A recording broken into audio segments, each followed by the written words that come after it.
एक रोज गरीब मनोज जंगल में लकड़ियां काटने गया हुआ था। काम करके जब वो थक गया तो उसे तेज भूख लगी और वो एक पेड़ के नीचे खाना खाने बैठ गया।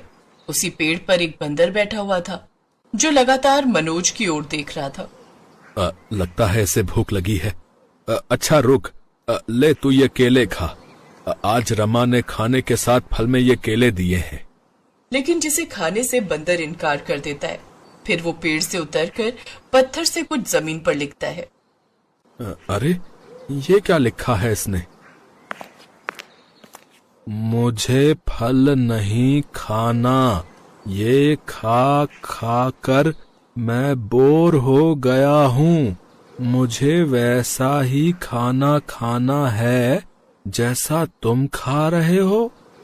ये पढ़ते ही मनोज जोर जोर से हंसने लगता है।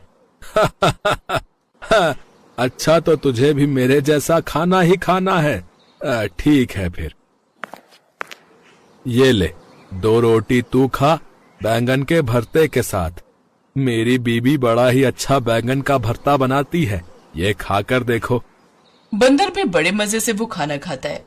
कुछ देर बाद मनोज खाना खाने के बाद लकड़ियां उठाकर घर की ओर जाने लगता है। और जब मैंने उनसे अपनी गलती के लिए अरे अब क्या चाहिए भाई, अब और खाना नहीं है मेरे पास। बंदर फिर से पत्थर से जमीन पर कुछ लिखता है जिसे वो पढ़ता है। मुझे इस जंगल में नहीं रहना, बल्कि तुम्हारे साथ घर जाना है। हमारे घर? लेकिन हम गरीबों के पास तो थोड़ी सी ही जगह है। अच्छा तुम्हारा यही मन है तो फिर चलो। वो बंदर को अपने साथ घर ले आता है जहाँ उसकी पत्नी उससे कहती है, खुद का गुजारा तो बड़ी मुश्किल से चलता है और आप इस बंदर को उठा लाए, अब इसका पेट कैसे भरेंगे?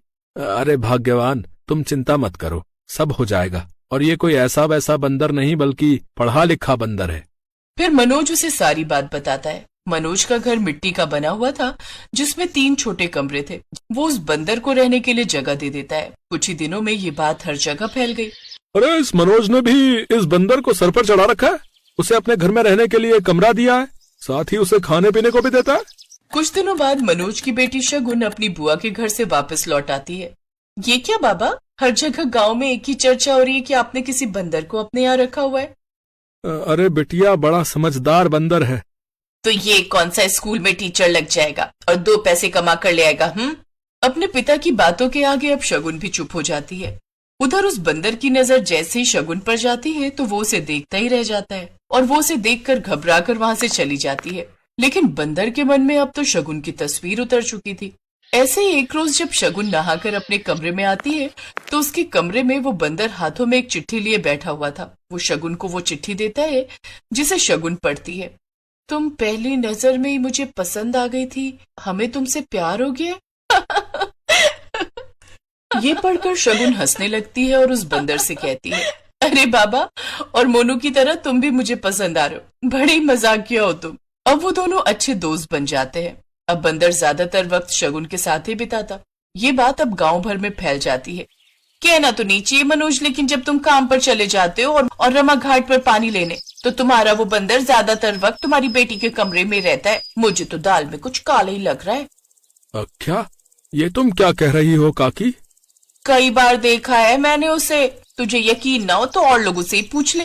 बात सुनते ही मनोज गुस्से में उस बंदर के पास जाता है और उससे सच्चाई जानने की कोशिश करता है, जिस पर वो बंदर एक कागज पर कुछ लिखता है और मनोज को पकड़ाता है, जिस पर लिखा हुआ था कि अगर तुमने अपनी बेटी की शादी मुझ बंदर से नहीं करवाई तो मैं तुम्हारी जान ले लूंगा।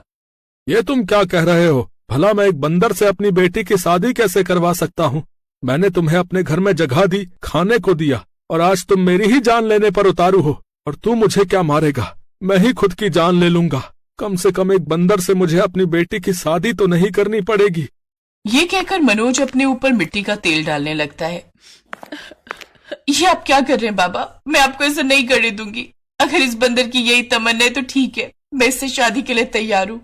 शायद अब यही मेरा नसीब है। अब मनोज के पास और कोई रास्ता नहीं था और वो शगुन की शादी उस बंदर से करवा देता है। वो मनोज के कच्चे घर के सामने ही एक झोपड़ी डालकर उस बंदर के साथ रहने लगी। लेकिन रमा इन सबसे बड़ी उदास रहती। मैं कैसी माँ हूँ जो अपनी जवान बेटी की शादी एक बंदर से होते हुए देखती रही और मैं कुछ न कर सकी। लेकिन मैं उस बंदर को छोड़ूंगी नहीं। एक रात रमा गुस्से में उस बंदर को मारने के इरादे से उस झोपड़ी में जाती है जहाँ से उसे किसी के हंसने की आवाजें आ रही थी। ये भला अंदर से किस आदमी की आवाज आ रही है। रमा खिड़की से अंदर की ओर झांकती है तो एक सुंदर सा लड़का उस कमरे में खड़ा हुआ था और बाहर की तरफ बंदर की खाल पड़ी हुई थी। ये लड़का मेरी बेटी के साथ कितना जच रहा है और एक वो बंदर है, मुझे इसे किसी भी तरह खत्म करना होगा। रमा उस बंदर की खाल को आग लगा देती है, लेकिन जैसे वो खाल जलती है शगुन के साथ कमरे में खड़ा लड़का भी जलने लगता है और फिर अचानक से गायब हो जाता है। ये तुमने क्या किया माँ, अपनी ही बेटी का सुहाग उजाड़ दिया। एक रोज वो एक पेड़ के नीचे बैठी हुई थी कि तभी दो चिड़िया आपस में बातें कर रही थी। मैंने सुना है पास के नगर के राजकुमार को किसी ने जला दिया है और वो अभी तक ठीक नहीं हुए। शगुन को समझते देर नहीं लगती कि वो उसका पति ही है। कुछ ही दिनों में वो पूरी तरह से ठीक हो जाता है और होश में आते ही वो शगुन के घर जाते हैं जहाँ राजकुमार नीरव उन्हें सारी बात बताता है। आपने तो माँ जी मुझे मार ही दिया था, वो बंदर मैं ही था। क्या? मैं राजनगर का राजकुमार हूँ। एक रोज शिकार खेलने जंगल गया था जहाँ गलती से एक बच्चे पर मुझसे तीर चल गया और उसके दादाजी जो कि एक बड़े जादूगर थे उन्होंने मुझे बंदर बनने का श्राप दे दिया। और जब मैंने उनसे अपनी गलती के लिए माफी मांगी तब उन्होंने मुझसे कहा, जब तक कोई नेक दिल लड़की तुम्हें दिल से प्यार नहीं करेगी और तुमसे विवाह नहीं करेगी तब तक तुम एक बंदर बनकर ही जिंदगी काटोगे और शादी होते ही रात को तुम इंसानी रूप में वापस आ जाओगे, लेकिन दिन में फिर से बंदर ही बन जाओगे। और फिर जैसे ही शादी के बाद अमावस्या आएगी तुम इस रूप से आजाद हो जाओगे। लेकिन उससे पहले ही माँ जी आपने मुझे जला दिया, लेकिन सगुन के प्यार के कारण मैं पूरी तरह ठीक हो गया। ये बात पता चलते ही सभी लोग हैरान थे, लेकिन मनोज और रमा बहुत खुश थे क्योंकि उनकी बेटी को महलों का राजकुमार जो मिल गया था।